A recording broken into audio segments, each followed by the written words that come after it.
Estábamos viendo el desarrollo en las últimas sesiones que hay una lista de juicios, ¿no? Pero veíamos que ayer, por ejemplo, de forma abrupta se pedía ya el juicio al ex ministro de Energía y Minas. Ahora, ¿por qué no se respeta este orden? Porque no creo que vayan a materializarse los juicios en función de, ¿qué le digo? De situaciones, de intereses, o más allá de eso, de afinidades o antipatías. ¿Qué es lo que acontece en este sentido, asambleísta?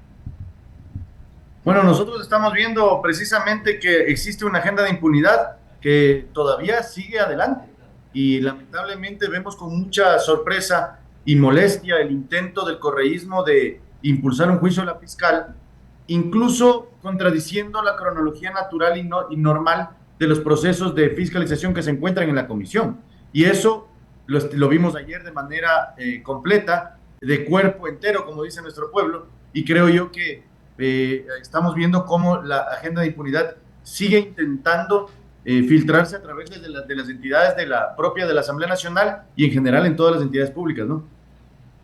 Claro, y en este sentido entiendo, claro, la Asamblea tiene que legislar, tiene que fiscalizar, pero hace un momento analizamos aquí en el panel y con todos estos niveles de inseguridad que se vive en el país, no digo que no haya que fiscalizar, está bien, pero quisiéramos que también de la mano, por ejemplo, hoy a las 3:45 entiendo, ya ustedes entran a analizar en primer debate lo que es la reforma tributaria.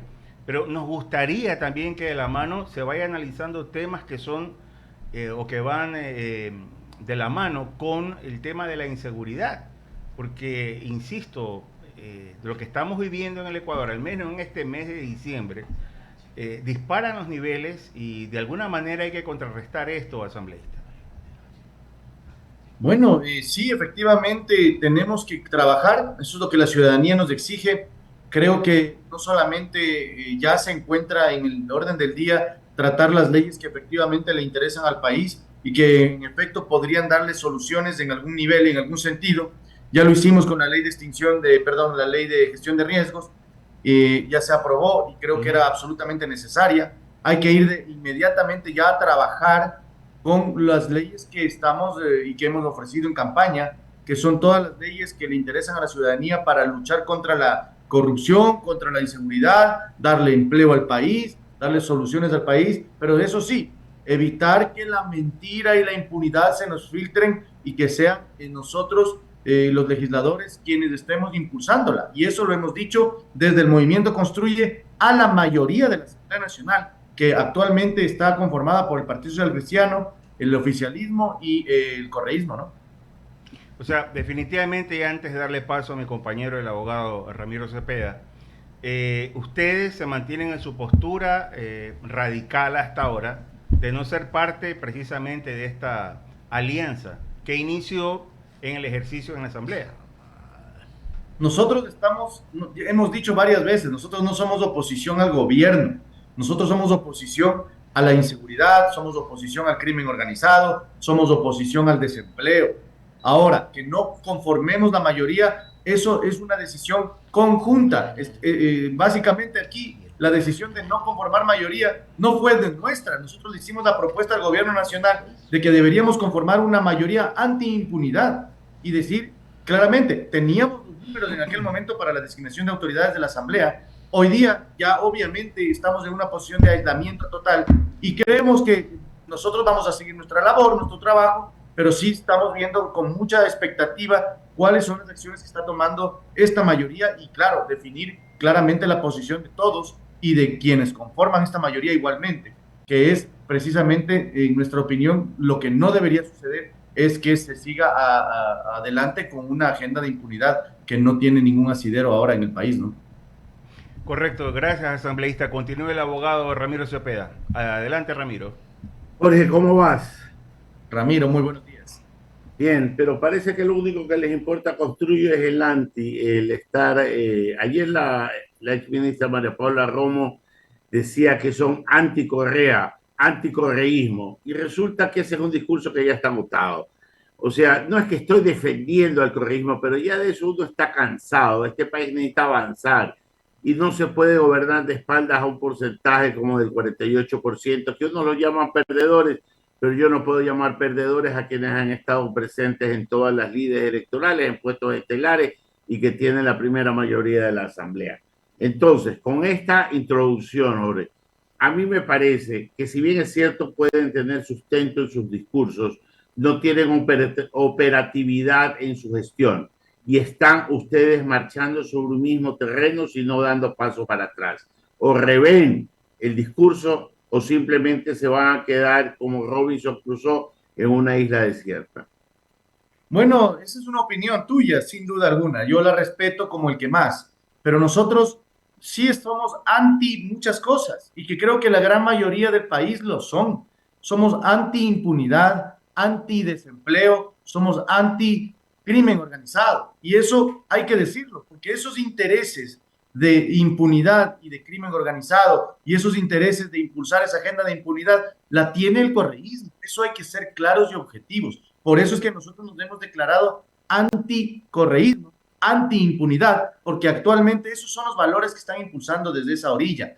Claro, hay que marcar la línea. Aquí no creo yo que la cuestión sea ponernos de acuerdo y sentarnos todos en una misma mesa como si nada ha pasado. Tenemos 44 muertes violentas por cada 100.000 habitantes. El Ecuador se ahoga en el desempleo. Tenemos la tasa de inseguridad en todos los cálculos posibles, las peores de los últimos 25, 30 años. Nunca el Ecuador estuvo peor. Tenemos que marcar líneas, tenemos que decir quiénes efectivamente estamos luchando por el país y quiénes no lo están haciendo. Y no, eso no quiere decir que estamos desmereciendo la presencia que ellos tengan o que efectivamente ellos representen. Sí, ellos representan el 48% de la ciudadanía, ellos representan el 48% del apoyo en una candidatura presidencial, pero eso no incluye los valores que ellos representan, porque finalmente los valores que ellos representan sí dependen del liderazgo que ellos están ejerciendo y no necesariamente Entonces, lo que tú desvinculas es el voto de la gente que los favorece, llevándolos a los puestos y la actitud que toman ellos cuando ya están sentados en los puestos. Absolutamente, absolutamente. Aquí tenemos que ver qué es lo que ellos impulsan ya a la interna de la Asamblea Nacional, ya a la interna del manejo político nacional, y ahí nos daremos cuenta cuáles son sus intereses. No lo tengo que decir yo, no lo tiene que decir Pero María ¿no Paula crees que ya Romo. ha pasado tanto tiempo como para que la gente se hubiera dado cuenta de eso? Pues han ganado elecciones, lo llevaron a Lenín Moreno, han estado en dos segundas vueltas, tienen en repetidas ocasiones la primera minoría de la Asamblea. ¿No crees que ya era tiempo de que se den cuenta o están haciendo mal el trabajo ustedes de hacer evidenciar lo que son y por tanto no logran desmantelar todo lo que ellos representan según ustedes? Bueno, yo te diría, mi querido Ramiro, que ellos vienen debilitándose de manera sustancial desde el 2007, en el cual ellos se impulsaron la candidatura de Rafael Correa, en donde obtuvieron en primera instancia el 56%. Me parece que incluso más. En las consultas populares obtuvieron cerca del 65% de apoyo. Para hoy día tener el 48%, ya existe un debilitamiento. Y hay elecciones y elecciones. En el caso de Quito, por ejemplo, el correísmo con Pavel Muñoz obtuvo la alcaldía con el 25% de apoyo. En otras ciudades incluso se han debilitado, en otras provincias se han debilitado. El caso de Manabí también es uno de ellos, en donde antes ganaban abrumadoramente de manera absoluta, casi total, hoy día tienden a tener un desgaste y un debilitamiento natural. Ese desgaste y ese debilitamiento natural se ha demorado, sí, pero es parte también y necesariamente responsabilidad de los liderazgos como ellos lo han ejercido. No han sabido efectivamente cumplir con todas digamos, las peticiones y las necesidades de la ciudadanía. ¿Sabe qué es lo que yo veo, Jorge? Que hay intereses distintos sobre lo que necesita el Ejecutivo, que es caminar con sus leyes a un costo probablemente muy alto para cierto tipo de gente o para la mayoría de la gente, que es el costo de la impunidad. El presidente Noboa está sopesando: o tengo éxito en mi gestión, que es el Ejecutivo, y dejo que esto pase cerrando los ojos para que pase, o qué, o me pongo a pelear con ellos para que la impunidad no pase, pero yo también me quedo de brazos cruzados sin poder hacer gestión. Es un dilema que tiene el presidente Noboa para tomar decisiones. Yo me permito discrepar amablemente. Nosotros no creemos que existe capacidad ni posibilidad de éxito haciéndose de la vista gorda. O sea, lamentablemente no vemos que exista la real capacidad de llevar un proyecto político adelante si es que ese proyecto político no tiene como eje fundamental la transparencia y la honestidad. Si es que no lo tiene, ese proyecto político está destinado a no poder, a no trascender. Podrá pasar por el poder, podrá quedarse en el poder mientras dure su cargo, pero un proyecto político que no tenga la transparencia y la honestidad como eje fundamental de trabajo, no creo que sea posible en un país como el nuestro. Gracias por mi parte, Javier. Te paso la entrevista.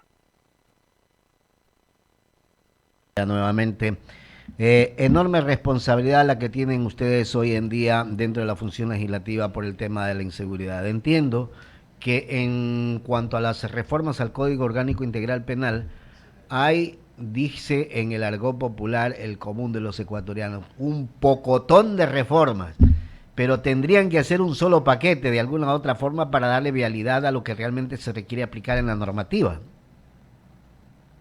Bueno, ahí hay varias cosas que hacer en materia de inseguridad, ¿no? Yo no creo que solamente pasa por una reforma al COIP, que es uno de los elementos, sin duda alguna, pero pasa, por ejemplo, por el impulsar la reforma a la ley de extinción de dominio para evitar que la ley sea letra muerta y que pueda ser ejercida por parte de las autoridades de manera positiva. Pasa por hacer una reforma al Código Orgánico General de Procesos.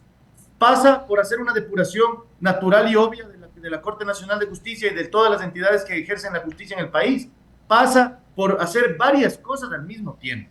Entonces, yo en principio te diría que la lógica nuestra desde el legislativo es hacer las reformas necesarias y prudentes que requiere la lucha contra la inseguridad, pero también pasa por el ejercicio del Ejecutivo en la fuerza y en la capacidad que puede hacerlo desde la óptica policial y coercitiva que tiene el Estado y sobre todo hacia la depuración de los cuerpos armados del país y también de la justicia en el Ecuador, ¿no? O sea, es un tema integral sin duda alguna, pero para todo lo que usted señala se requiere decisión política, no solamente del Ejecutivo, sino también del Legislativo. Algo hay que hacer porque no podemos seguir esperando más.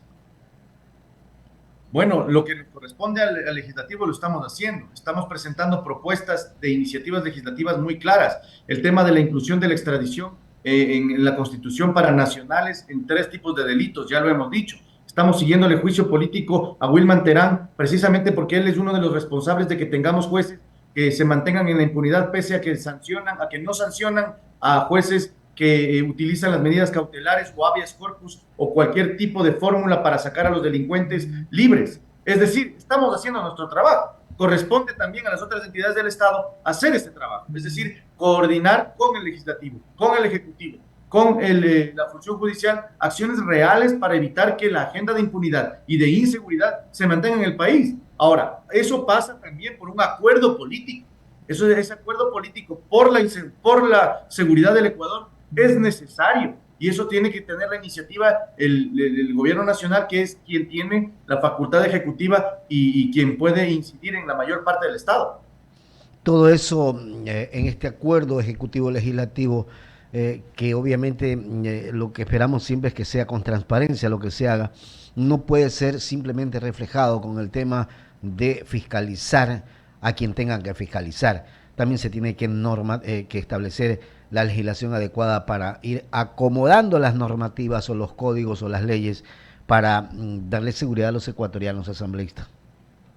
Sí, yo creo que hay una labor gigantesca, no solamente a nivel de coordinación de política, sino sobre todo de trabajo legislativo verdadero y efectivo. Evitar la presentación de leyes innecesarias para el país. Evitar la aglomeración de normativa y de reformas que nada tienen que ver con temas prioritarios. Allí hay un trabajo legislativo prudente de codificación de las normas. Hay un trabajo que se tiene que hacer en relación a las normas que son necesarias y la y la unificación de normativa que está prevista en la legislatura para llevarlas a debate, entre otros elementos. Eso le corresponde a la Secretaría de la Asamblea Nacional y a los legisladores que en este momento tienen la mayoría, que creo que puede ser factible y utilizada precisamente para ese efecto, para beneficiar a lo que a la ciudadanía le interesa verdaderamente. Hoy a las 3 de la tarde o 3:30 de la tarde está citado el Pleno de la Asamblea Nacional para analizar el proyecto de ley de eficiencia económica y generación de empleo, ¿verdad? Me parece que a las 3:30 está convocado. Ya, primer debate. ¿Hay alguna observación que ustedes hagan como Movimiento Construye?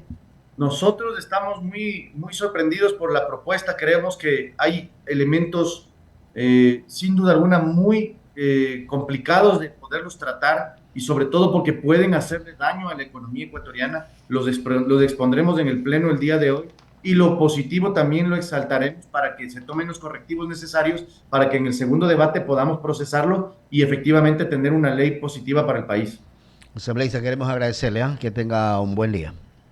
Usted, un saludo siempre, Javier, Ramiro y toda la gente en cabina y la audiencia en general. Muchas gracias. Gracias. El asambleísta Jorge Peñafiel estuvo con nosotros. Son las 8 de la mañana con 30 minutos.